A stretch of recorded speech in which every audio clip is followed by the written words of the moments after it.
The Apollo University, University of Leicester. 35 lakhs fees for 3-year BTech CSE UK.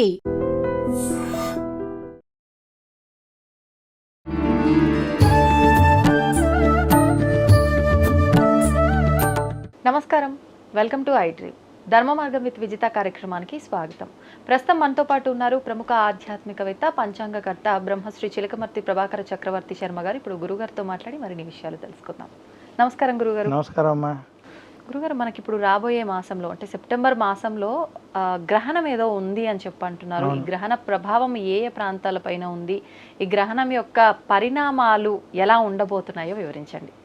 మనకి 2025 సంవత్సరంలో 7 September 2025 ఆదివారం వచ్చింది. ఆ రోజు రాహుగ్రస్త చంద్రగ్రహణం మనకి ఏర్పడుతుంది. చంద్రగ్రహణం చిలకమర్తి పంచాంగరీత్యా దృక్ సిద్ధాంత పంచాంగ గణితం ఆధారంగా ఈ యొక్క చంద్రగ్రహణం ముఖ్యంగా రాహుగ్రస్త చంద్రగ్రహణం. ఇది రాత్రి 9:30 గంటల సమయం నుండి తెల్లవారుజామున 3:30 మధ్య వరకు ఉన్నటువంటి సమయంలో ఇది జరుగుతుంది. అందులో రాత్రి 11:40 ఇది మధ్యస్థ సమయం, మధ్యస్థ కాలం, గ్రహణ మధ్యకాలం అంటారు కదా, అది జరుగుతుంది. అందులో ఇది చంద్రగ్రహణం, రాహుగ్రస్త గ్రహణం శతభిష నక్షత్రం కుంభరాశిలో ఏర్పడుతుంది. అది ఈ యొక్క గ్రహణం. ముఖ్యంగా ఈ గ్రహణ ప్రభావం వల్ల కుంభరాశి వారికి, సింహరాశి వారు ఈ గ్రహణాన్ని చూడకుండా ఉండడం మంచిది. ఈ రెండు రాశుల వారు. అలాగే కొంచెం మీనరాశి, వృశ్చిక రాశి మీద కూడా ఈ గ్రహణ ప్రభావం ఉన్నది. ఇక రాశుల వారుగా చూసుకున్నట్లయితే ఈ గ్రహణం వృషభ రాశికి, తులారాశికి కలిసి వస్తుంది. ఇంకా మిగిలిన రాశులు ఏవైతే ఉన్నాయో వాటికి మధ్యస్థ ఫలితాలు ఈ గ్రహణ ప్రభావం మీద ఉన్నాయి. ముఖ్యంగా సింహరాశి, కుంభరాశి వారు ఈ గ్రహణాన్ని చూడకుండా ఉండడం మంచిది.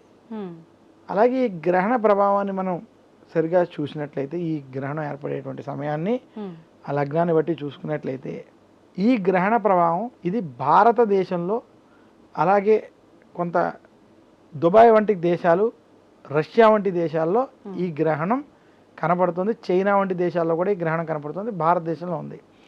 అందుకనే భారతదేశంలో 5:30 తర్వాత ఆలయాలు తెరిచి ఉండకూడదు. అసలు రాత్రి కాబట్టి ఆలయాలు మూసి ఉంటాయి. అయినా కూడా 5:30కి ఆలయాలు వంటి మూసి ఉంచి సాయంత్రం ఉండదు.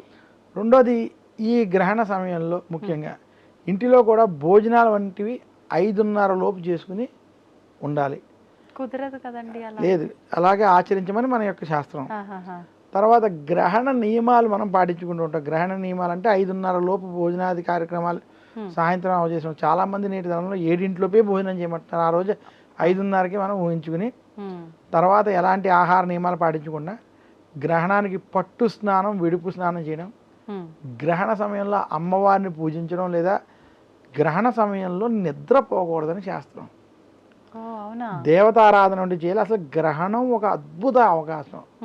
గ్రహణ సమయంలో ధ్యానం వంటివి చేసుకుంటే చాలా విశేషమైనటువంటి ఫలితాలు ఉంటాయి.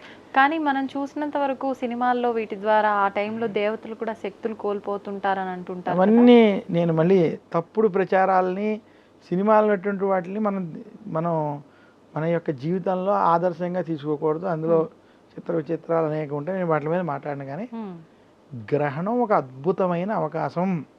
ఎందుకు అద్భుతమైన అవకాశం అంటే, గ్రహణ సమయాల్లో చేసేటువంటి ధ్యానాలకి, జపాలకి, అలాగే గ్రహణ సమయంలో చేసుకునేటువంటి దానాలకి చాలా కొన్ని రెట్ల ఫలితం ఉంటుంది. ఆ సమయంలో మౌనంగా ధ్యానం చేసుకోవడం, లేదా జపాలు, మీకు గురోపదేశం ఇచ్చినటువంటి జపాలు చేసుకుంటే చాలా విశేషమైన ఫలితం. యోగులు గ్రహణం కోసం వేచి ఉంటారు. ఒకటి. రెండోది, గ్రహణ సమయంలో దానములు, సూర్యగ్రహణం అయితే బంగారాన్ని, చంద్రగ్రహణం అయితే వెండిని దానం ఇవ్వమని శాస్త్రం చెప్పింది. గ్రహణ సమయంలో. అలాగే కొంతమంది గ్రహణ సమయంలో రాహు జపం, దుర్గాదేవి జపం వంటివి చేయడం, అలాగే కేతుగ్రస్త గ్రహణాలు అయితే విఘ్నేశ్వరుని జపించడం వంటివి చేయడం మంచిది.